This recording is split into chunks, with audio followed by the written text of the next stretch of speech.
On the evening of September 9, 1980, the massive cargo vessel MV Derbyshire plowed through the Pacific Ocean on its final leg toward Japan. But from the east, something ominous approached. Typhoon Orchid, a violent storm intensifying by the hour. For the past 8 weeks, the Derbyshire had been at sea, loaded with 150,000 tons of iron ore from the mines of Canada. It had traveled across the Atlantic, around the southern tip of Africa, and through the vast expanse of the Indian Ocean. Now, with the journey nearly complete, the 42 men aboard, engineers, deckhands, and seasoned mariners, were eager to return home. Captain Geoffrey Underhill, a respected British seaman with over 20 years of experience, commanded the vessel. He, too, looked forward to the journey's end. His wife had already flown to Japan to greet him after months apart. But their reunion would never happen. Though the voyage had been routine, one concern remained: the typhoon. For days, conflicting weather reports made forecasting difficult. Still, Captain Underhill was confident. He believed the Derbyshire could outrun the storm, relying on her size and strength. But by the time reality set in, it was too late to escape. The nearest shelter was hundreds of kilometers away, and turning the ship would expose it broadside to the full force of the typhoon. Instead, Underhill followed standard maritime protocol. He reduced speed and angled the bow into the waves, hoping to ride out the storm. He also transmitted a weather update to controllers thousands of kilometers away. But as the night wore on, Typhoon Orchid grew more savage. Waves rose over 10 meters high, nearly matching the length of the ship itself. The Derbyshire climbed each massive swell, only to crash down into the troughs with bone-jarring force. Still, there were no signs of distress, no panic. Captain Underhill remained calm. After all, this was no ordinary vessel. Weighing nearly 170,000 tons and stretching almost 1,000 feet, longer than the Titanic, the Derbyshire was a modern steel behemoth. Her 9 cargo holds were vast, her hull state-of-the-art. Designed to withstand the harshest seas, she was seen as virtually unsinkable. Inside, the crew secured equipment, adjusted course, and monitored systems. Everything was proceeding as expected.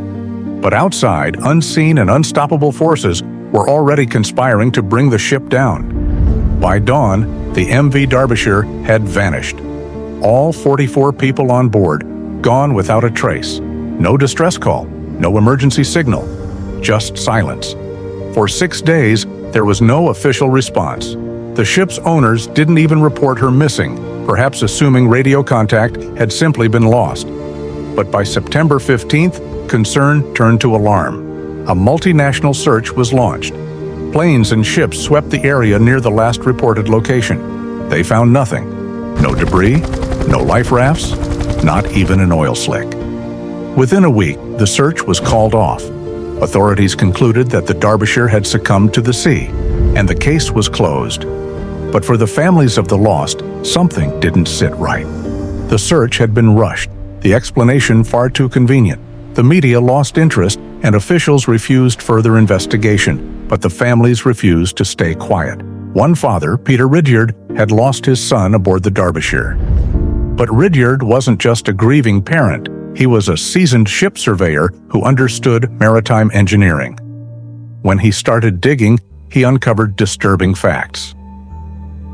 In 1982, only 18 months after the Derbyshire disappeared, another bridge-class ship, part of the same fleet, encountered a severe storm. Cracks appeared in the hull near the superstructure, and the crew had to be evacuated. Rudder found that every ship in the bridge class had developed similar structural cracks, and one by one, they were being discreetly brought in for urgent repairs.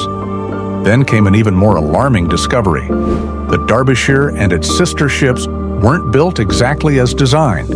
Last-minute modifications and rushed workmanship may have introduced serious flaws. Rudder submitted his findings to the British Department of Transport. They dismissed him. Officials said the matter had already been investigated. Case closed. But the families were relentless. In 1984, they formed the Derbyshire Families Association to demand answers. Then, in 1986, another bridge-class ship, the Kowloon Bridge, split in two off the coast of Ireland. It was the only sister ship that hadn't received repairs. Now, with its wreckage in plain sight, the British government could no longer ignore the growing evidence. A formal inquiry began. Experts were called, theories debated. But Rudyard was never allowed to present his own research. Despite growing proof of structural failures, the final report, released in January 1989, claimed no such faults existed. The Derbyshire, they said, was simply lost at sea. The families were devastated. Years of advocacy had led to yet another dead end, but they refused to stop. In 1994, after relentless pressure, the International Transport Workers Federation funded an independent search. Investigators traveled to the remote Pacific, to the ship's last known location. British authorities had insisted that finding the wreck was impossible. They were wrong. Within 23 hours, the MV Derbyshire was found, resting nearly 4 kilometers beneath the surface. For the first time in 14 years, the Derbyshire was no longer just a name in a file. It was real, tangible, visible. The families had been right all along. Still, it took another 6 years of investigation to piece together what really happened. The images recovered told a haunting story. On that final night, the ship was already under immense strain. Powerful waves battered the bow, smashing ventilators, tearing open covers, and flooding the forward compartments. Water poured into a section called the bosun's store, pulling the bow even lower. Ventilator tops gave way, flooding the machinery space and the forepeak tank.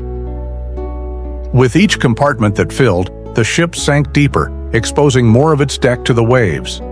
Then, the number 1 cargo hatch collapsed under the relentless pressure, followed by number 2, then number 3. It was a cascade of destruction. Once the forward section was compromised, there was no saving the vessel. The Derbyshire was ripped apart from within and swallowed by the ocean. Ironically, it wasn't one catastrophic design flaw that doomed the ship. It was a series of small failures, preventable ones, that added up to disaster, and the system had failed to notice. But thanks to the family's determination, the truth came to light. In the 1970s and 80s, hundreds of cargo ships sank every year, and little was done to investigate. But the Derbyshire changed that. Industry standards were re-examined. Ship designs were strengthened.